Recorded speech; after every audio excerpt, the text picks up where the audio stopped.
嗨，你好，我是蕊希，花蕊的蕊，希望的希。今天你还好吗？我在北京，祝你晚安。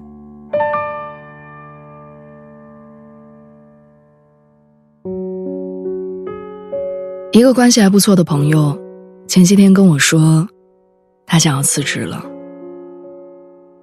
我突然就想起3年前的夏天，他咬牙买了一张没有座位的火车票，抱着装了简历的双肩包，蹲坐在车厢洗手间的门口。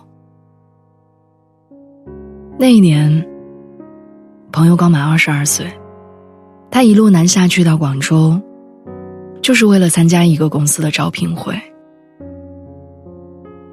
原本只抱着搏一次的渺茫希望，可是3周之后，他接到了那家公司2面的通知。1个月之后，他拿到了人生中的第一份 offer。我永远也忘不了，他拿到 offer 的那天，我们正坐在食堂喝着酸奶。他突然狠狠地抓住我的胳膊跟我说，他过了。那天的酸奶他没有喝完，甚至他飞喷在我脸上的口水都还没干，他就握着手机上蹿下跳地给家人打电话，然后仍然觉得情绪难以平复，点开朋友圈写删删无数次，最后发了一句语无伦次的话。我丝毫不用怀疑，无论之后再收到多少心仪的 offer， 那一年那一刻的兴奋、激动、喜悦都再也不会重现。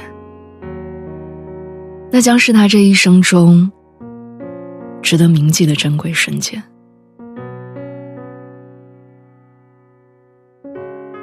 在朋友拿到 offer 之后没多久，我们就毕业了。他带着毛头小子的热血，满心欢喜地去了广州。而我也一样，在拿到我人生的第一份 offer 之后，我的骄傲、喜悦都开始无限膨胀。我们带着最迫不及待的冲动，一个猛子地扎进了工作岗位，带着学生样的青涩和对新生活的向往，在职场上趾高气扬地迈出了第一步。那之后的很长一段时间，我和朋友都是隔着微信频繁交流着工作带给我们惊喜。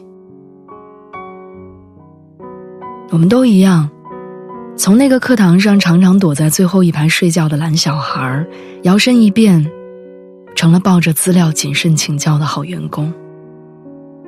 我们迅速熟悉着新环境里的每一个人，羡慕着那些对工作手到擒来的同事，也钦佩着果断稳重的领导。那个夏天，我的银行卡里第一次从天而降了3000多块。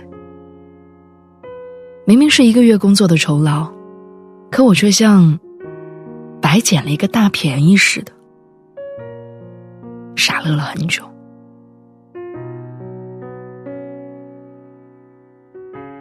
后来，其实我也记不清是从什么时候开始，我对工作倾注的那份热情开始淡了。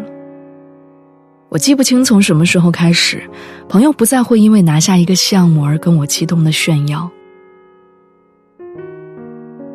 记不清从什么时候开始，我们对于新环境的满意变成了无止境的吐槽。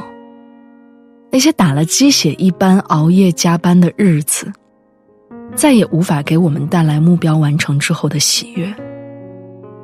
我们开始有了辞职的念头，开始熬生活，开始想要摆脱难产的工作。好像我们谁也没有想过，眼前这份普普通通的工作，是我们在20出头的年纪拥有的最接地气的理想。我们都忘了曾经有多努力，才迅速适应了完全陌生的一切，也忘了后来有多懒散，才把生活过成了和理想截然不同的样子。工作本身没有变化，变化的是人心，变的是理想。曾经我们发自内心可怜着那些毫无抱负的大人，可是后来我们绝大多数人都如此沉溺在平淡的生活里。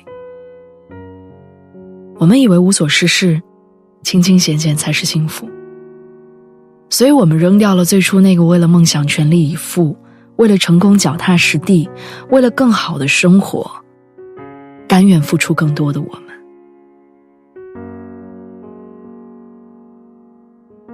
想起上个月认识的一位社区书记，35岁，工作10余年。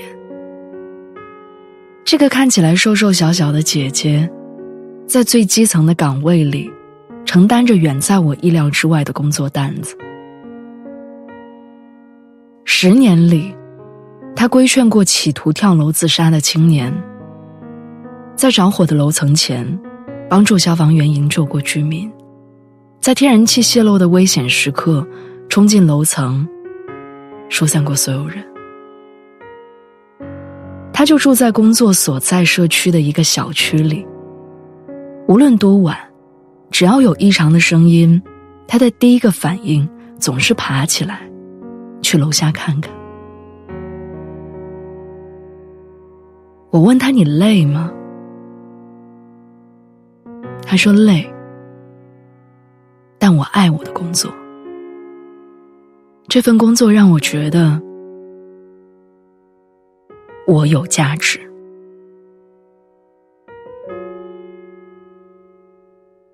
对于每个人来说，存在的价值都有不同，从不会有人跳出来指责我们轻松过活是一种错误。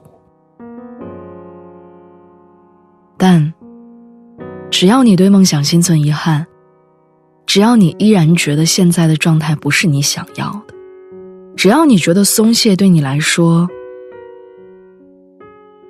不是最好的选择，那去想想你曾经面对第一份工作的情景。也许我们还有很多很多半途而废的努力。